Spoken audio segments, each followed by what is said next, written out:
channel. Please subscribe my channel. ಎಲ್ಲರಿಗೂ ನಮಸ್ಕಾರಗಳು ಮಕ್ಕಳೇ. ಈ ವಿಡಿಯೋದಲ್ಲಿ ನಾವು 6ನೇ ತರಗತಿಯ ಕನ್ನಡ ವಿಷಯದ ಭಾಗ 1ರಲ್ಲಿನ ಮೊದಲ ಪದ್ಯವಾದ ಬೇಸಿಗೆ ಎಂಬ ಪದ್ಯದ ಪ್ರಶ್ನೋತ್ತರಗಳನ್ನು ತಿಳಿಯೋಣ ಮಕ್ಕಳೇ.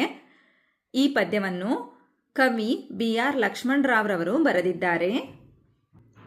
ಕೃತಿಕಾರರ ಪರಿಚಯವನ್ನು ತಿಳಿಯೋಣ ಮಕ್ಕಳೇ. ಕವಿಯ ಹೆಸರು BR ಲಕ್ಷ್ಮಣರಾವ್. ಇವರ ಜನನ 9/9/1946. ಇವರ ಜನ್ಮಸ್ಥಳ ಚಿಕ್ಕಬಳ್ಳಾಪುರ ಜಿಲ್ಲೆಯ ಚೀಮಂಗಲ ಗ್ರಾಮ. ವೃತ್ತಿ ಉಪಾಧ್ಯಾಯರು, ಸಾಹಿತಿಗಳು. ಇವರು ಬರೆದಂತಹ ಕವನ ಸಂಕಲನಗಳು ಗೋಪಿ ಮತ್ತು ಗಾಂಡಲೀನ, ಟುವಟಾರ, ಇವಳು ನದಿಯಲ್ಲ, ಸುಬ್ಬಾ ಭಟ್ಟರ ಮಗಳೇ, ಭಾರತ ಬಿಂದು ರಶ್ಮಿ, ಹನಿಗವಿತೆಗಳು, ವಿನೋದ ಕವಿತೆಗಳು ಮುಂತಾದವು. ಇವರು ಬರೆದಂತಹ ನಾಟಕಗಳು ನನಗ್ಯಾಕೋ ಡೌಟು, ಬಲೆ ಮಲ್ಲೇಶಿ. ಆಯ್ಕೆ: ಬೇಸಿಗೆ ಎಂಬ ಪದ್ಯವನ್ನು ಸುಬ್ಬಾ ಭಟ್ಟರ ಮಗಳೇ ಎಂಬ ಭಾವಗೀತೆಗಳ ಸಂಕಲನದಿಂದ ಆಯ್ದುಕೊಳ್ಳಲಾಗಿದೆ. ಅಭ್ಯಾಸದ ಪ್ರಶ್ನೆಗಳನ್ನು ನೋಡೋಣ ಮಕ್ಕಳೇ. ಮುಖ್ಯ ಪ್ರಶ್ನೆ: ಕೆಳಗಿನ ಪ್ರಶ್ನೆಗಳಿಗೆ ಉತ್ತರಿಸಿ. ಮೊದಲ ಪ್ರಶ್ನೆ: ಸೂರ್ಯ ಏಕೆ ದುಡಿಯುತ್ತಿದ್ದಾನೆ? ಉತ್ತರ: ಇಳೆಗೆ ಮಳೆ ತರಲು ಸೂರ್ಯ ದುಡಿಯುತ್ತಿದ್ದಾನೆ. ಪ್ರಶ್ನೆ 2: ಭೂಮಿಯ ಪೋಷಕ ಯಾರು? ಉತ್ತರ: ಭೂಮಿಯ ಪೋಷಕ ಸೂರ್ಯ. ಪ್ರಶ್ನೆ 3: ಸೂರ್ಯ ಮರೆಯದೆ ಯಾವ ಕರ್ತವ್ಯ ಮಾಡುವನು? ಉತ್ತರ: ಸೂರ್ಯ ಮರೆಯದೆ ಭೂಮಿಗೆ ಬೆಳಕು ಮತ್ತು ಬಿಸಿಲು ನೀಡುವ ಕರ್ತವ್ಯವನ್ನು ಮಾಡುವನು. ಪ್ರಶ್ನೆ 4: ಬಿರು ಬಿಸಿಲಿಗೆ ಯಾವುವು ಕಂಗಾಲಾಗಿಲ್ಲ? ಉತ್ತರ: ಬಿರು ಬಿಸಿಲಿಗೆ ಮರ ಗಿಡಗಳು, ಪೊದೆ ಬಳ್ಳಿಗಳು ಕಂಗಾಲಾಗಿಲ್ಲ. ಪ್ರಶ್ನೆ 5: ಸೂರ್ಯನಿಂದ ಮಕ್ಕಳು ಕಲಿಯಬೇಕಾದದ್ದೇನು? ಉತ್ತರ: ಕಷ್ಟಗಳಿಗೆ ಹೆದರದೆ, ನಾವು ಮಾಡಬೇಕಾದ ಕರ್ತವ್ಯಗಳನ್ನು ಮರೆಯದೆ, ನಗುತ್ತಾ, ನಲಿಯುತ್ತಾ, ಸಂತೋಷವನ್ನು ಹಂಚುತ್ತಾ ಧನ್ಯತೆಯನ್ನು ಪಡೆಯಬೇಕು ಎಂಬುದನ್ನು ಸೂರ್ಯನಿಂದ ಮಕ್ಕಳು ಕಲಿಯಬೇಕು. ಮುಖ್ಯ ಪ್ರಶ್ನೆ: ಕೆಳಗಿನ ಪದಗಳಿಗೆ ತಲಾ 2 ಸಮಾನಾರ್ಥಕ ಪದಗಳನ್ನು ಬರೆಯಿರಿ ಅಂತ ಕೊಟ್ಟಿದ್ದಾರೆ ಮಕ್ಕಳೇ. ಒಂದೇ ರೀತಿಯ ಅಥವಾ ಒಂದೇ ಸಮನಾದ ಅರ್ಥವನ್ನು ನೀಡುವ ಬೇರೆ ಬೇರೆ ಪದಗಳನ್ನು ನಾವು ಸಮಾನಾರ್ಥಕ ಪದಗಳು ಅಂತ ಹೇಳ್ತೀವಿ ಮಕ್ಕಳೇ. ಹಾಗಾದರೆ ಸೂರ್ಯ ಈ ಪದದ ಸಮಾನಾರ್ಥಕ ಪದಗಳು ಭಾನು, ರವಿ, ಆದಿತ್ಯ. ಇಳೆ ಈ ಪದದ ಸಮಾನಾರ್ಥಕ ಪದಗಳು ಭೂಮಿ, ಧರಣಿ, ಅವನಿ. ಪ್ರಕೃತಿಯ ಸಮಾನಾರ್ಥಕ ಪದಗಳು ನಿಸರ್ಗ, ನೈಸರ್ಗಿಕ, ಪರಿಸರ. ಸಂಭ್ರಮ ಈ ಪದದ ಸಮಾನಾರ್ಥಕ ಪದಗಳು ಉತ್ಸಾಹ, ಸಡಗರ.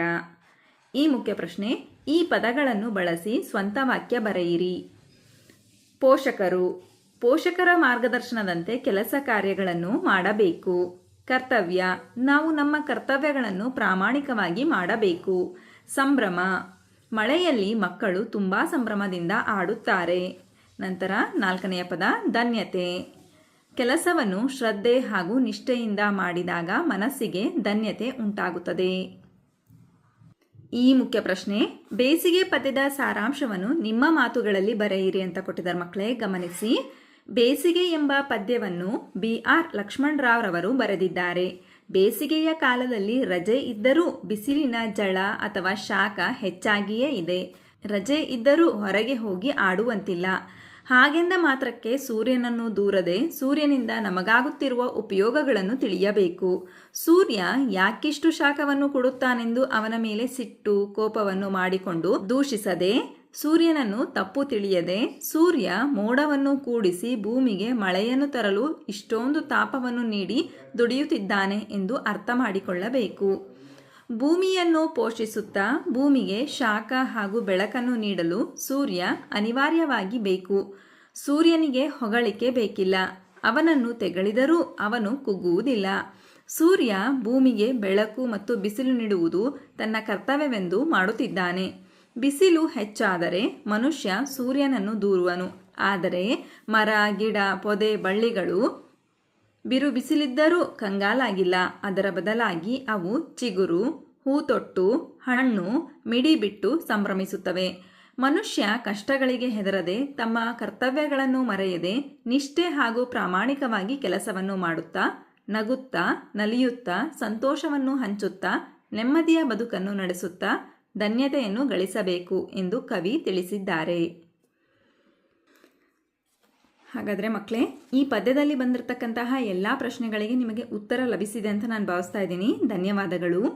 ನಮ್ಮ ವಿಡಿಯೋ ಇಷ್ಟವಾದಲ್ಲಿ ಪ್ಲೀಸ್ ಸಬ್ಸ್ಕ್ರೈಬ್ ಮಾಡಿ, ಲೈಕ್ ಮಾಡಿ, ಶೇರ್ ಮಾಡಿ, ಪ್ರೋತ್ಸಾಹಿಸಿ.